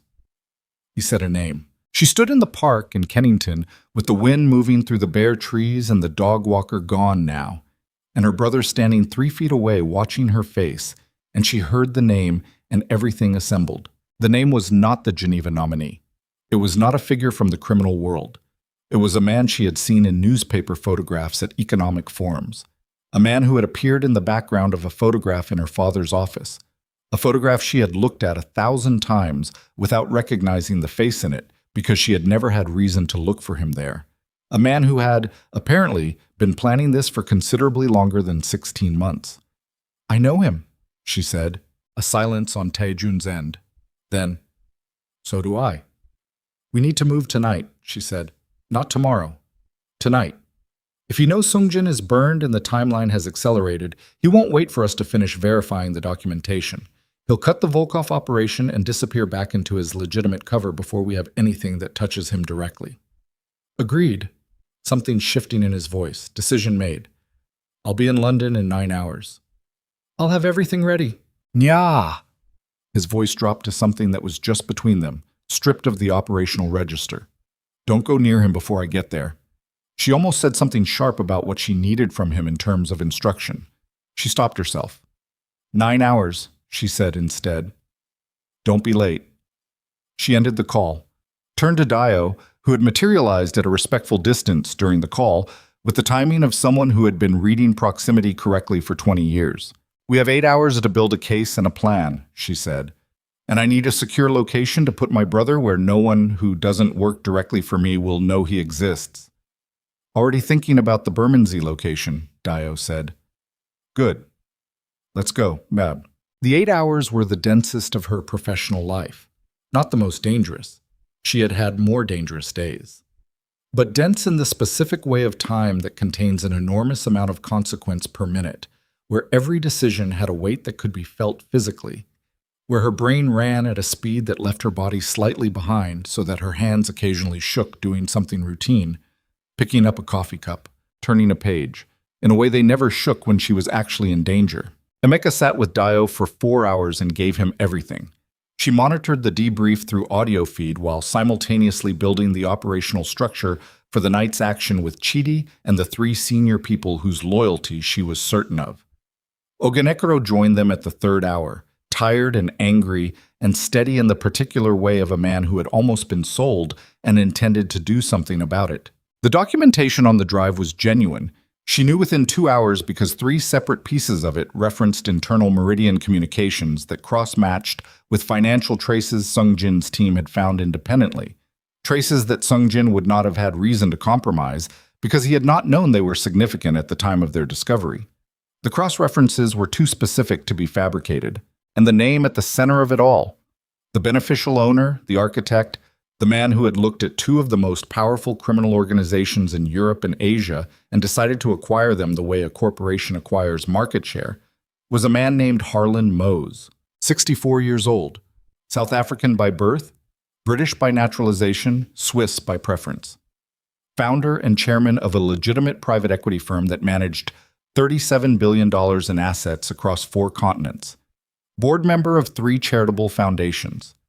Regular presence at the kind of forums where serious people discuss the future of global finance with the confident abstraction of people who believed they understood systems from the outside. Harlan Mose had apparently decided, at some point in the past 4 years, that the most undervalued assets in the global economy were the criminal networks that moved underneath the legitimate one, the infrastructure of distribution and violence and loyalty that legitimate business could never replicate because it required precisely the kind of sustained illegality that legitimate business was constitutionally incapable of. He had built Meridian to acquire those networks. He had built Volkov to destabilize them first.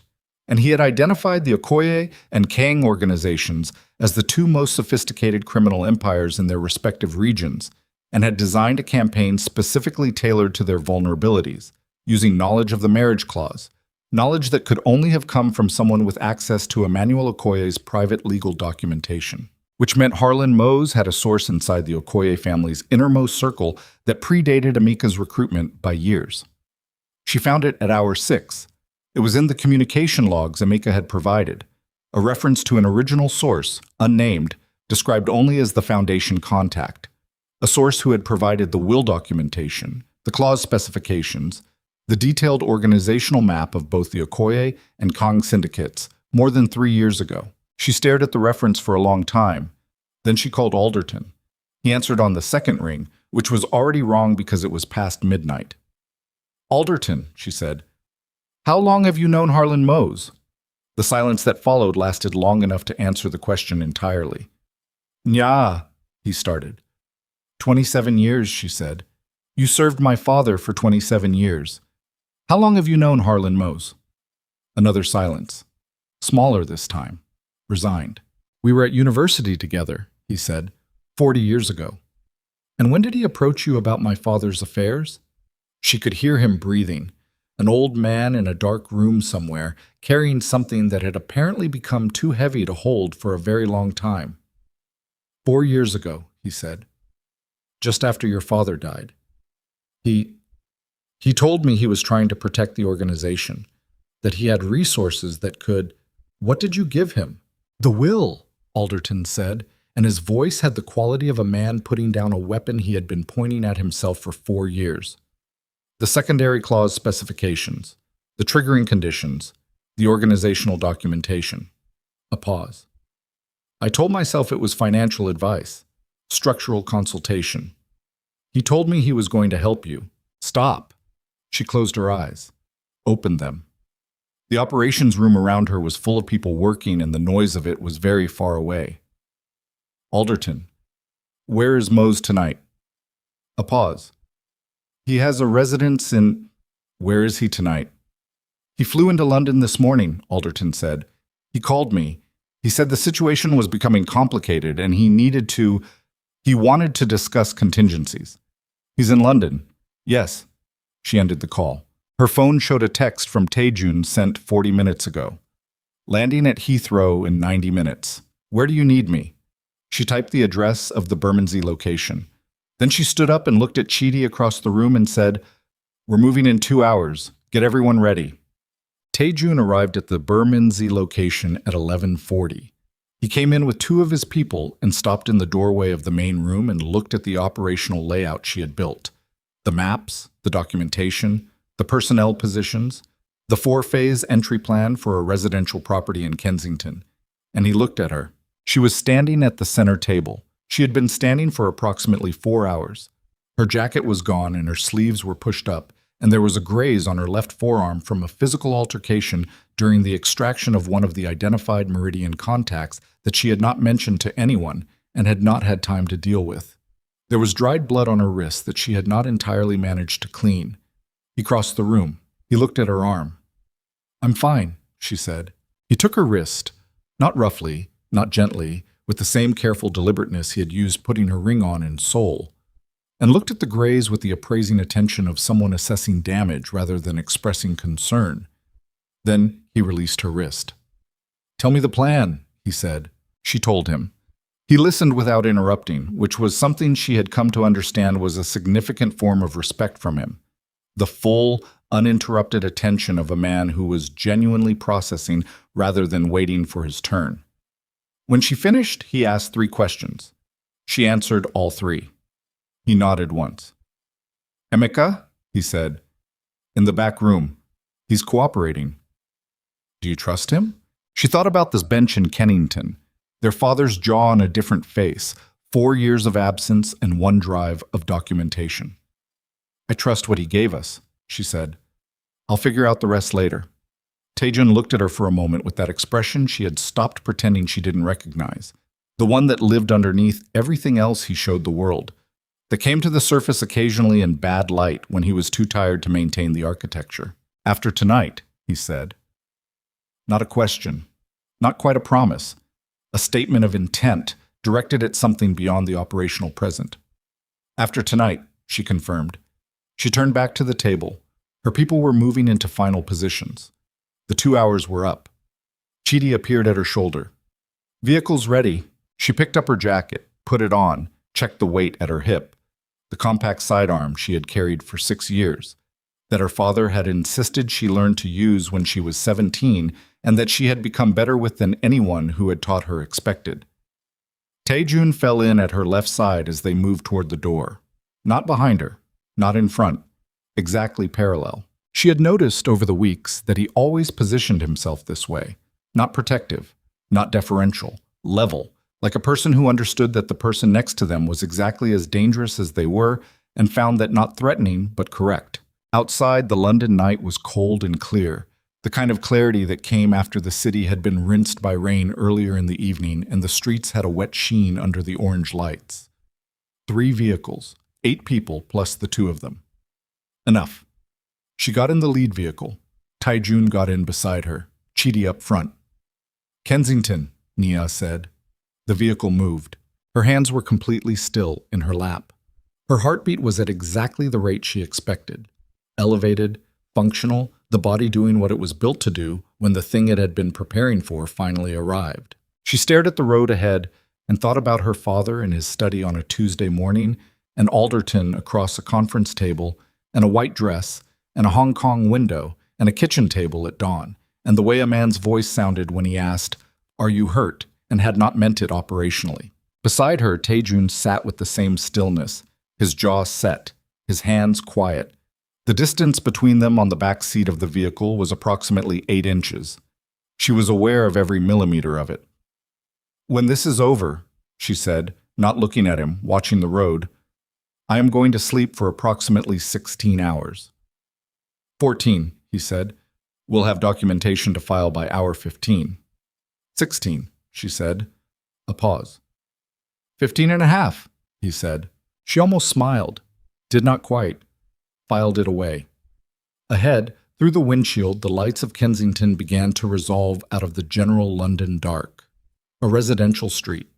A house that contained a 64-year-old man who had looked at everything her father built and decided it was available for purchase, and had spent 4 years proving he was right. He had been right about almost everything. He had been wrong about one thing.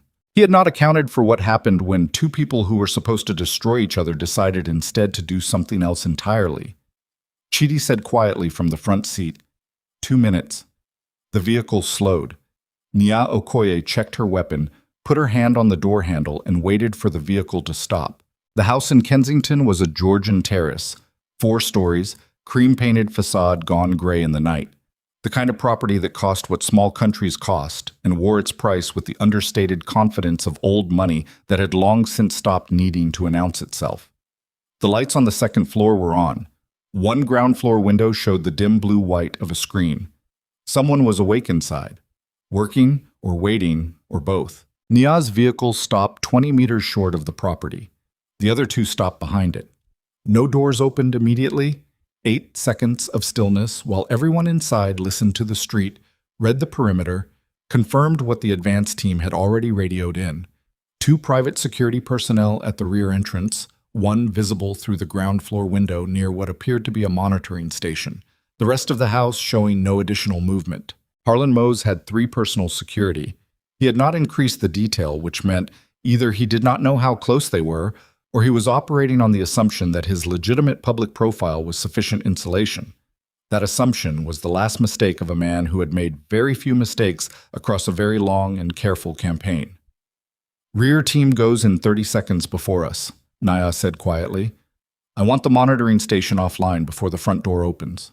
Chidi relayed it. The confirmation came back in 12 seconds. She opened her door. The Kensington street received them without drama.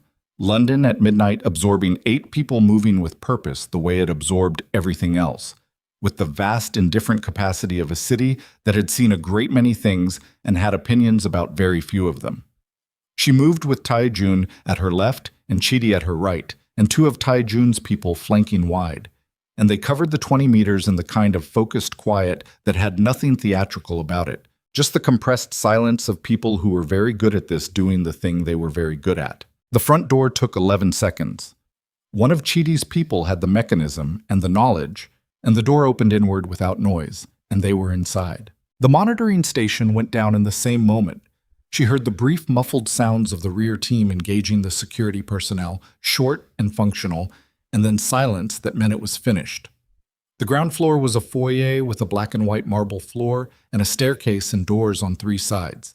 The kind of interior that said its owner considered aesthetics a form of argument about the quality of his judgment. One of Tai Jun's men peeled left toward the monitoring station. Chidi took the ground floor rooms. Nya and Tai Jun went up the stairs. The second floor landing had 3 doors. The light was coming from under the rightmost one. She did not slow down. She put her hand on the door and opened it and walked in. Chits. Harlan Mose was sitting at a desk. Not dramatically, not with a weapon or a phone, or in the posture of a man caught mid-flight. He was sitting at a desk with a glass of water and an open laptop and the reading glasses of a 64-year-old man who needed them and had apparently been using them to review documents when the door opened. He looked up. He was smaller than his public photographs suggested, shorter, thinner, with the precise grooming of a man who managed his appearance the way he managed everything, as a system, maintained to specification, never allowed to deviate. His face when he saw her was interesting, not the shock of a man caught completely off guard, but something more specific, the expression of a man who had run a probability calculation and had assigned perhaps 15% to this particular outcome and was now recalibrating. She came in. Tae-jun came in behind her and closed the door. 2 of their people stayed outside it. Mose took off his reading glasses, set them on the desk, folded his hands. "Nya Okoye," he said. His voice was even, South African vowels smoothed by 40 years of European living. "And Kang Tae-jun." He looked between them. "Your fathers would have found this remarkable." "Don't," she said. She pulled the chair from the corner of the room and sat directly across the desk from him, 3 feet away, close enough that there was no distance between them that could function as abstraction. She wanted him to be able to see her face clearly. She wanted no ambiguity about what was in it. The documentation from Meridian's internal communications, the Alderton correspondence, the Lagos operation, the Volkov campaign architecture, all of it is in the possession of 6 people currently, in sealed packages with instructions for distribution to 3 international law enforcement agencies and 4 investigative journalists if any of those 6 people fail to make contact at established intervals. He looked at her. He was listening. She could see him listening, the quality of attention of a man who had built $37 billion by understanding precisely what people were offering and what they were not. "You want something," he said. "If you wanted prosecution, you would have called the National Crime Agency before you came through my door." "I want Volkov," she said. "Completely. Every asset, every operative, every intelligence file, every financial account, every piece of infrastructure. I want it dismantled in a way that is verifiable. I want documentation of every action Volkov took against both our organizations, signed by you, with enough specificity that any court in the world can work with it. And in exchange, what we have on you goes into a vault. It doesn't disappear. You should understand that clearly. It goes into a vault with the same 6 people and the same distribution instructions. If Meridian or any successor structure makes any move against either organization or against any of our personnel, or against Amica, or against Alderton, it comes out, all of it." A pause. "Mutually assured documentation," Mose said. "Yes." He looked at Taejun. "And you agree to these terms?" Taejun had not sat down. He stood to the side of the desk with his hands at his sides and his face in the mode she knew now as maximum operational compression. Everything stripped away, only function remaining. "I agree," he said. "With one addition. Kim Jun-ho, the man inside my organization. Whatever Meridian paid him, whatever leverage was used, I want the documentation of it. His family does not need to know what he did. They only know he is no longer employed." Mose looked at him for a moment. "That's an unusually humane request." "It's not humane," Taejun said. "It's practical. His family has nothing to do with this. I don't destroy people who have nothing to do with this." Another pause. Mose looked at the desk, at his own hands, at the glass of water. He was a man doing what very intelligent people did when they had lost, running through every remaining variable to confirm there was no play he had missed, no angle that changed the arithmetic. She could see him doing it, and she waited, because she understood the process, and she knew what the conclusion was going to be. "The Volkov files," he said finally, "will take 72 hours to compile completely. You have 48, she said. Sungjin's team will verify the completeness. If anything is missing or altered, the vault opens." He looked up at her. "Sungjin is in custody." "He gave us a great deal of useful information before that," she said. "Enough to know what complete looks like." Mose held her gaze for a long moment. Then he nodded. Once. The small definitive nod of a man closing a position. "There is one thing," he said, "that you should know. Not as a negotiating point, as information you're going to discover regardless, and it's better you hear it from me." She waited. "Your father knew about me," Mose said. "Not specifically about Meridian. Meridian didn't exist when Emmanuel was alive, but he knew there were forces building that would come for both organizations eventually. The marriage clause wasn't only designed to create an alliance, it was designed to create a specific kind of leader." He looked at her steadily. "He told me once, years ago, that the only thing that would guarantee the organization's survival past his death was if you had someone beside you who was your equal. Not a subordinate, not a protector, an equal. He designed the clause to produce exactly that outcome under exactly the kind of pressure that would force it to be real rather than merely formal." The room was very quiet. "He said this to you," she said. "We were acquainted, peripherally, long before I became what I became." Something moved across his face that was not quite regret, but was in the territory. "I thought I understood what he built better than he did. I was wrong about that." She stood up. 48 hours, she said. "Dio will make contact for the file transfer." She walked to the door. Taejun fell in beside her. Behind them, she heard Mose pick up his reading glasses. The small, precise sound of a man returning to the only thing left available to him. They were back in the vehicles by 12:40. The operation had taken 38 minutes from door to door. All personnel accounted for.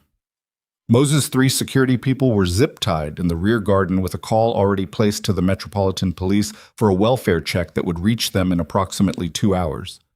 Long enough for her people to be clear, long enough for Mose to have decided on his legal strategy, not long enough for him to do anything that changed the arithmetic of the next 48 hours. She sat in the back of the lead vehicle and felt the specific texture of exhaustion that came after the end of something large. Not the productive exhaustion of work, but the decompression exhaustion of a body that had been running at emergency capacity for a sustained period and was now, tentatively, beginning to understand that it could stop. Her left arm ached where the graze was. She had forgotten about it during the operation. It came back now. Taejun was looking at her arm again. "There's a kit in his back," Chidi said from the front without turning around. With the timing of a man who noticed things and correctly assessed when to mention them, Taejun reached back and found the first aid kit without asking. He opened it and found the antiseptic and the gauze, and he cleaned the graze on her forearm with the same careful mechanical attention he had given everything else tonight.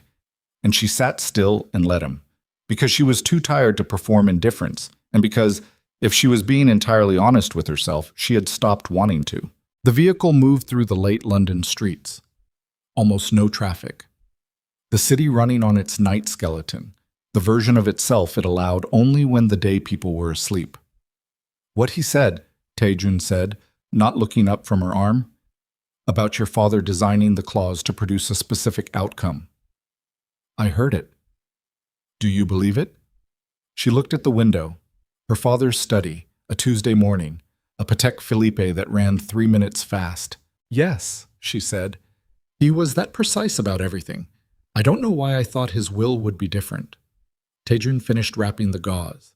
He did not immediately release her arm.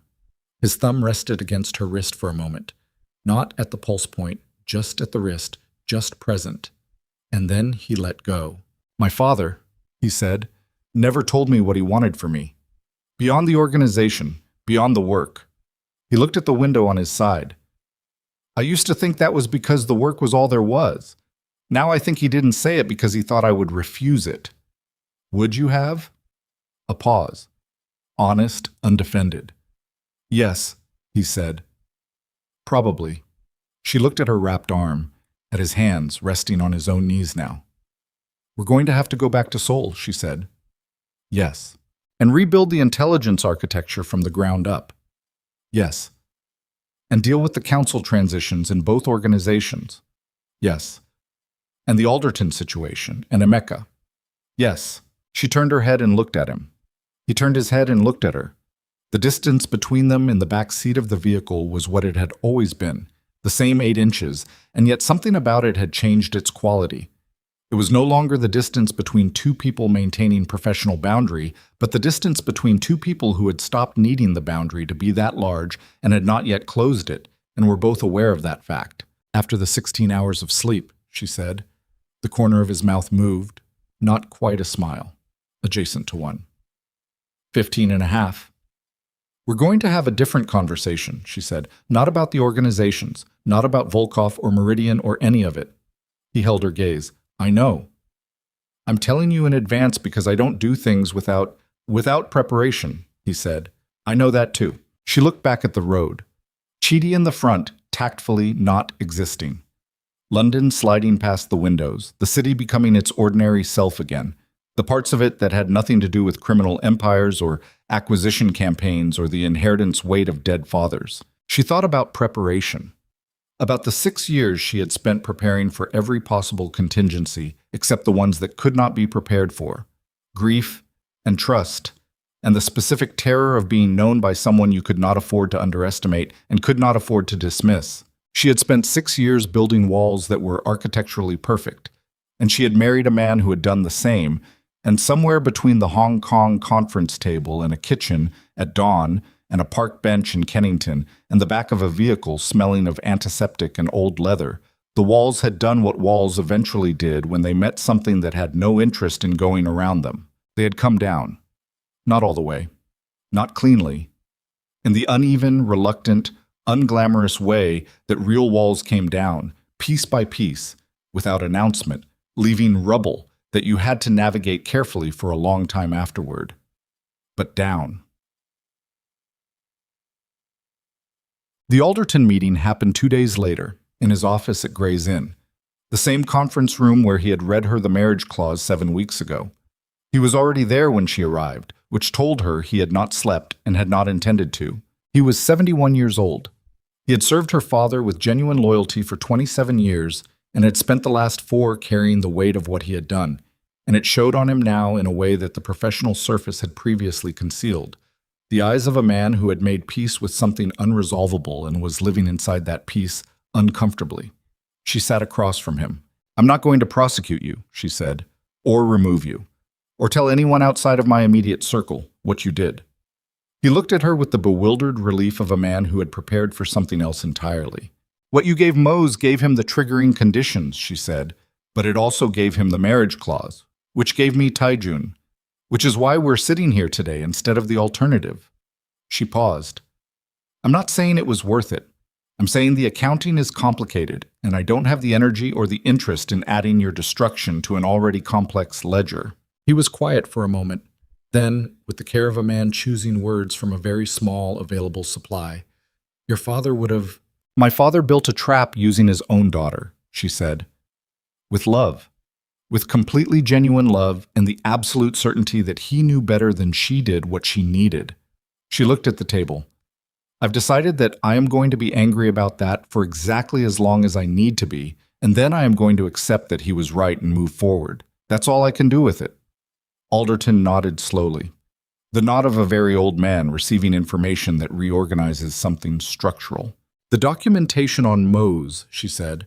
"I need a second custodian outside my immediate network, someone with absolute legal standing, someone Mose's lawyers cannot approach without it being immediately visible." He straightened, the professional posture coming back, the thing he could still offer. "I can arrange that," he said. "Good." She stood. "When it's done, we're current. Do you understand what I mean by that?" He looked up at her. "Yes," he said. "I understand." She left him there, in his conference room, with the late afternoon light coming through the windows of Gray's Inn in the way it had come through windows in London for 300 years, indifferent and golden and completely without judgment. Emeka she met in a pub in Bermondsey 2 days after that. Not a place either of them had been before. Neutral ground, no history, a pub that smelled like old wood and had a back corner where two people could talk without the conversation carrying. She bought the drinks. She did not know why she did this except that their father had always bought the drinks, and some gestures persisted past their origin. He looked better than he had in the park. Slept, or nearly. The fear had subsided to something lower and more sustainable, the kind of vigilance that was not comfortable but was livable. "I can't bring you back in," she said. "You know that." "I know. Zurich. The legitimate business. You keep doing what you were doing, and you do it cleanly." She held her glass. "If I find out at any point that you are operating in criminal space again, adjacent to it, consultant to it, a single phone call to anyone inside it, the Emeka accommodation ends, permanently." He nodded. He looked at the table. What about us?" She considered the word, the small, enormous weight of it. "We are not what we were," she said. "We are not going to pretend the past 4 years were something other than what they were, but we share a father. We share his name, and you came forward when you could have run." She picked up her glass. "That counts. I don't know how much yet, but it counts." He let out a breath that had been in him for some time. "He would have," Emeka started. "Don't tell me what he would have done," she said. Not unkindly. "I spend enough time already trying to figure that out on my own." He almost smiled, the shape of their father's jaw doing something their father's jaw had done, and she felt the grief of it and let herself feel it, and it did not incapacitate her, which meant she was getting better at carrying it. They finished the drinks. They walked out onto the Bermondsey street in the November cold and stood on the pavement for a moment. The kind of moment that does not have a clear social script, and so people tend to fill it with the first honest thing available. "Stay safe," she said. "You too," he said. He walked north, she walked south. She did not look back, and she did not need to. Chapchi, the Volkov files arrived in 41 hours, not 48. Mose was a precise man, and precision, apparently, survived even a negotiated defeat. The files were complete.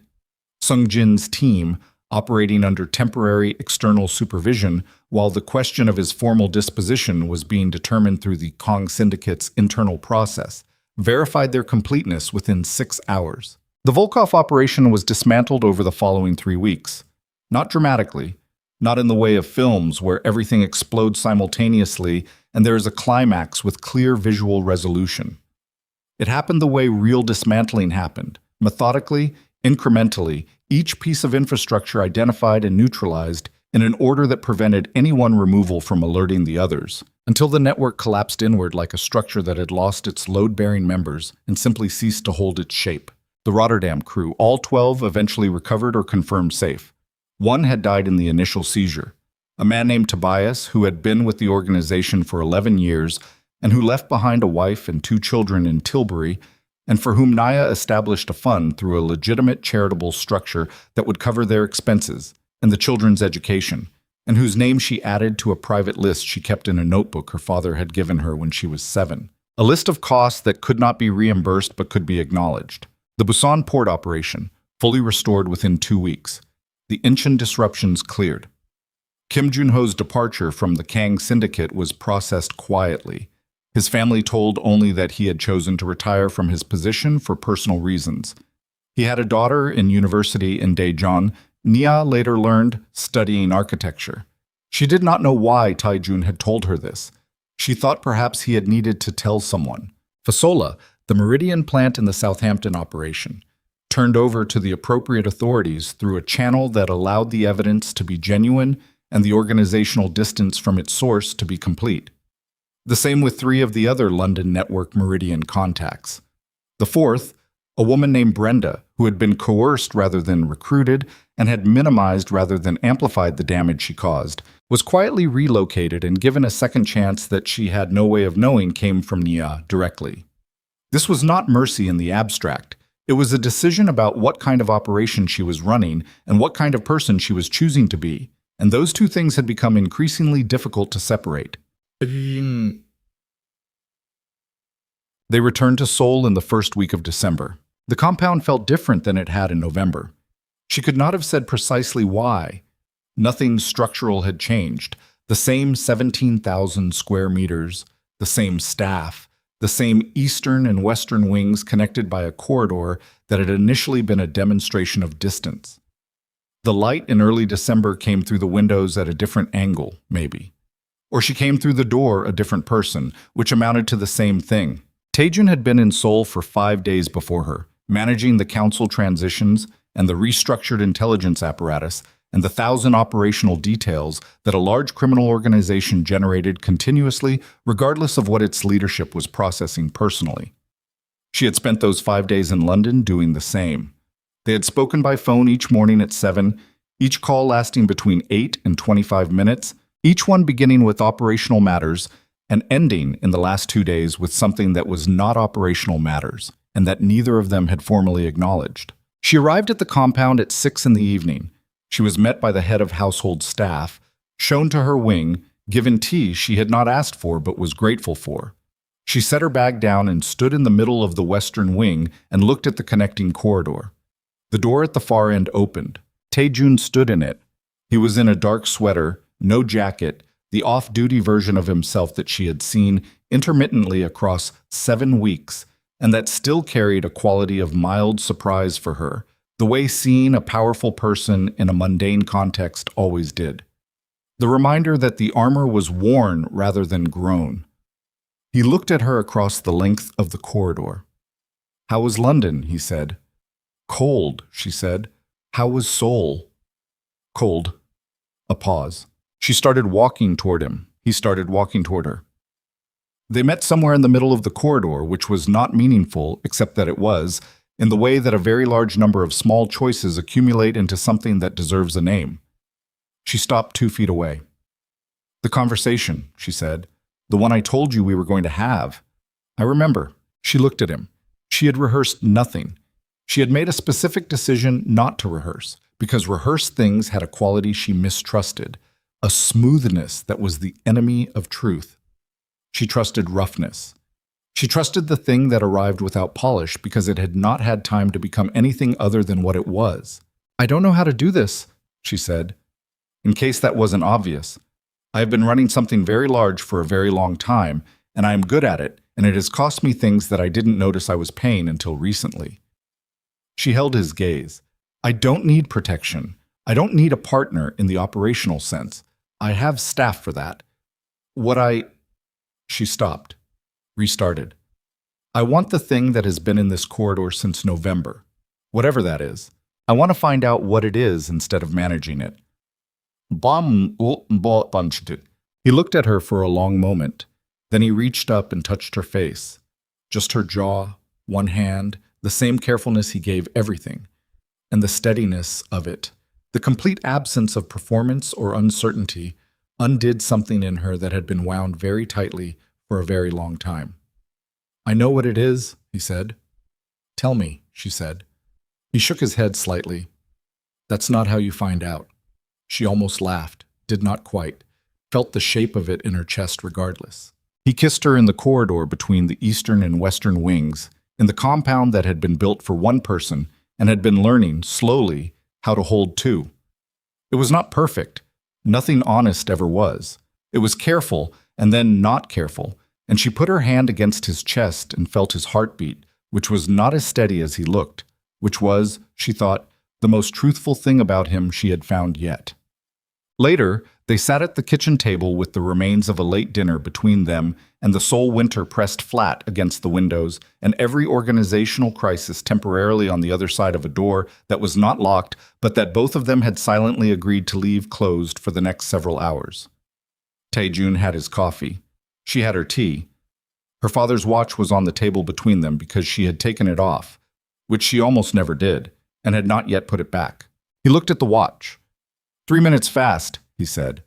He had heard her mention it once, weeks ago, in passing, and had apparently filed it.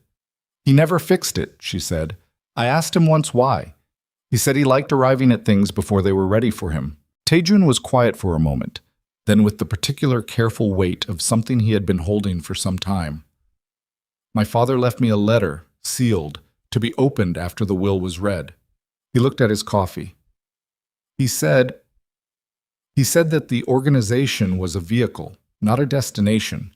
He said he was afraid he had taught me the opposite. She looked at him. He was right, Tae-jun said. I had made it a destination. He looked up. I think I stopped doing that somewhere between Hong Kong and this table. I'm not certain exactly when. Neither am I, she said. But I think it was somewhere around the kitchen at dawn, the first time. He nodded. The small nod she had come to understand contained a great deal. She picked up her father's watch, held it for a moment. Then she set it back on the table, face up, 3 minutes fast, ticking its small, reliable inaccuracy into the quiet of the room. Outside, Seoul carried its ordinary nighttime traffic. Somewhere in London, Dio was running the late watch. Somewhere in Busan, the port operations were running clean.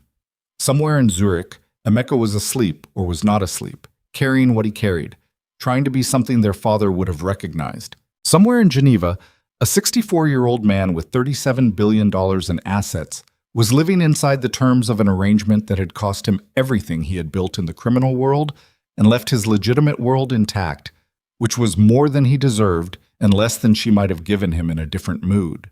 The Okoye syndicate was intact. The Kang syndicate was intact.